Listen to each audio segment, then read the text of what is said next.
Kancelia e Partisë Demokratike ku zoti Berisha po mban fjalën e tij, do të kemi një bisedë të shkurtër me konstitucionalistin Bledar Dervishaj. Dervishaj, faleminderit që je me ne.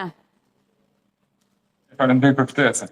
Rikthejmë pak në vëmendje lajmin më të rëndësishëm të ditën e sotme. Gjykata kushtetuese do të zhvillon punime dhe në pak momente do të nisë sërish ku kanë mbajtur fjalën presidenca, kryeministria, por nga ana tjetër zoti Veliaj së bashku me dy avokatët e tij. Së bashku një rezume, një bilanc të kësaj seance, edhe pse ka vetëm 2 orë pak minuta që ka nisur dhe do të jetë një ditë e gjatë në fakt në këtë maraton të gjithë dëshmive që do të jepen. Si e shikon?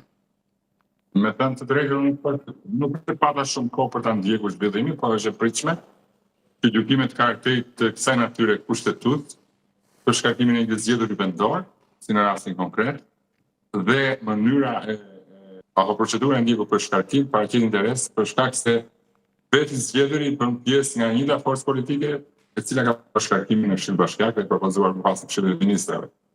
Dhe po ta shikosh gjithë emisionet dhe gjithë televizionet kanë transmetuar her pas here live të gjithë seancën gjyqësore, e cila është publike dhe që është ndjekur me interes nga të gjithë.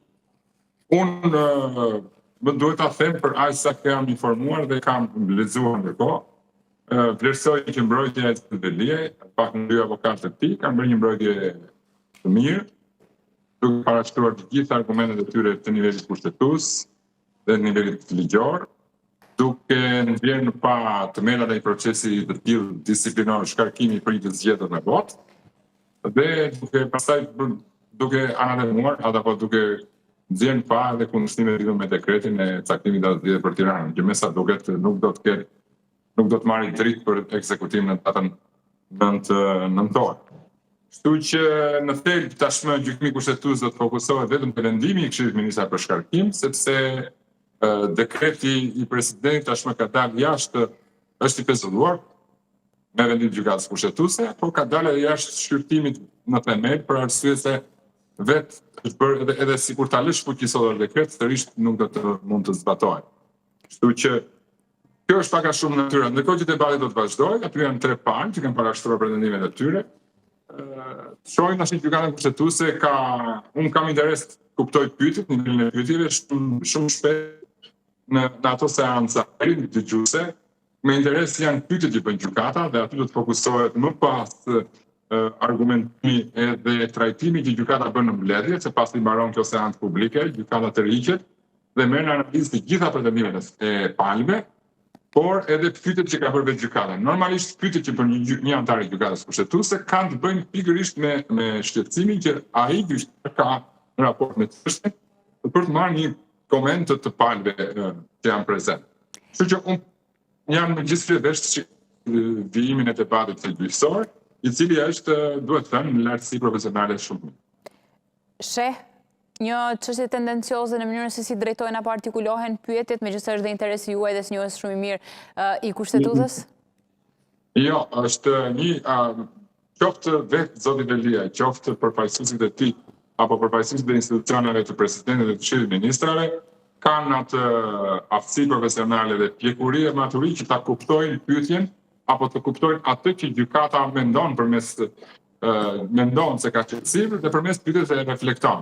Dhe këtu do të jetë, jo këshilla ime, se s'mund ta them që kam këshillat që janë goxha jurist të mirë, po këtu është meraku i çdo profesionist ligjor që kur del përpara asaj trupe gjyqësore, përballë me një pyetje të momentit që mund ta ketë vendosjen në vështirësi, ka asnjë keqje, përgjigjja do të jetë shumë e saktë dhe jo e ujrosur, jo me ujëra të tepërta, për arsye se shpesh pastaj antarët e gjykatës në vlerësimin që ata bëjnë në arsyetimin e vendimit të tyre, apo në qëndrimin e tyre të pakicës, nota, arsyetojnë kështu po hua dhe nga pala kërkuese apo pala e interesuar në gjatë seancës gjyqësore. Ky është merak. Ajo që unë si jurist e shikoj gjithmonë me dyshim, një gjykatë kushtetuese me më pak se 9 anëtarë, gjithmonë rrit potencialisht riskun që të kemi një barazi votash, apo të mos kemi një quorum nevojshëm për të trajtuar kërkesën e themel. Këtë duhet ta përjashtoj fare si mundësi nga mendja ime. Duhet, kështu dëshiroj të paktën, gjykata kushtetuese duhet marrë një mendim. Kemi një shkarkim kushtetues, apo të ligjshëm, apo kemi një shkarkim të kryetarit të Bashkisë Tiranë, antikushtetues, dhe ai do të vijojë qëndroj të paktën ju i të kishit në detyrë derisa të gjendet zgjidhja lidhur me çështjen që është objekt shqyrtim.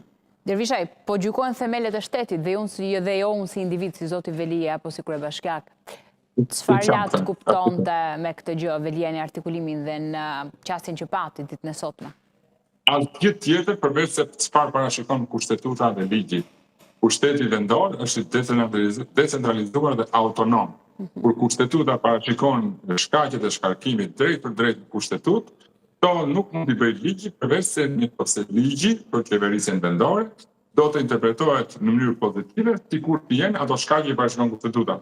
Në rast se do të kemi që shkarkimi bëhet për shkaqje të ndryshme nga ato që parashikon kushtetuta, atë këtu jetë përpara një norme antikushtetuese, ligjit për qeverisjen vendore, dhe gjykata ka gjithë tagrin që bashkë me këtë shqyrtim të marrin shqyrtim dhe atë dispozit që ka konstatuar gjatë rrugës dhe të shprehë vendim dhe për të.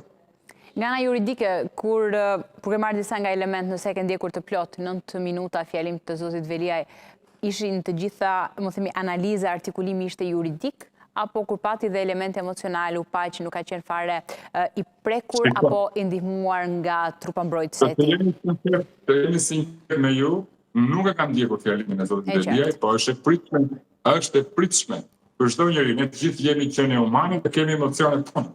Imagjino një zgjedhur, cili përfaqëson mijëra qytetarë në Bashkinë e Tiranës prej disa mandate radhazi, i cili ka qenë në krye detyrës deri në muajin shkurt dhe është vendosur në mbas të arrestit prej disa muaj, vajten më shumë se 7 muaj, dhe që është hera e parë që ai del për të shkuar përpara gjykatës për të dëgjuar një të drejtë që ka kërkuar.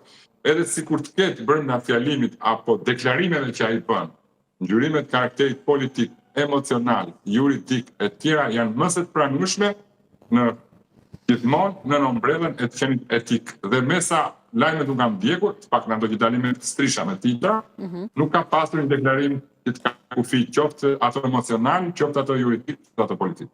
Vetëmi moment që preku të çështje emocionale dhe emotive ishte fakti ideali dhe i familjes së tij. Ndërkohë nga ana tjetër në dinamik ditën e sotme, mendon se do të gjej një fraksion kohor apo një moment edhe për të bërë disa shënjestra politike apo të çojë ujin aty ku ka dashur gjithmonë?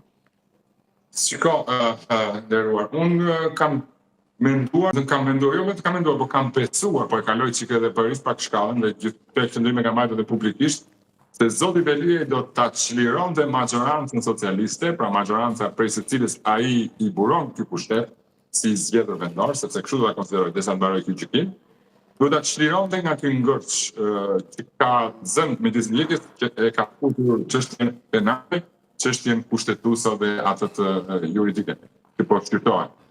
Me duke dhënë dorëheqjen. Unë personalisht e kam pritur që zoti Veliaj, sekretar bashkie, të parashtronë dorëheqjen për t'i hapur rrugë Garas në Tiranë, në mënyrë që forca e vet politike, e cila ajo propozoi dhe zgjodhi, të vijonte kandidimin për të parë tashmë qytetarët duan më jenë e majtë ajo të qeverisë Tiranë, apo do të jetë një forcë tjetër politike, do të jetë ky kandidat apo ai kandidat. Pra do ta çlironte jo vetëm forcën e vet, po edhe qytetarët e Tiranës nga kjo peshë midis të ndjekurit penalisht edhe të rrugëve, por e drejta kushtetuese, kufit dhe balanca midis pushteteve, ai ka zgjedhur që të vijojë këtë betejë, kështu që duhet të respektohet nga gjykata dëgjimi dhe duhet të jepet drejtësi pavarësisht këtyre qasjeve. Po unë personalisht kam pritur një dorëheqje, me thënë drejtë. E qartë.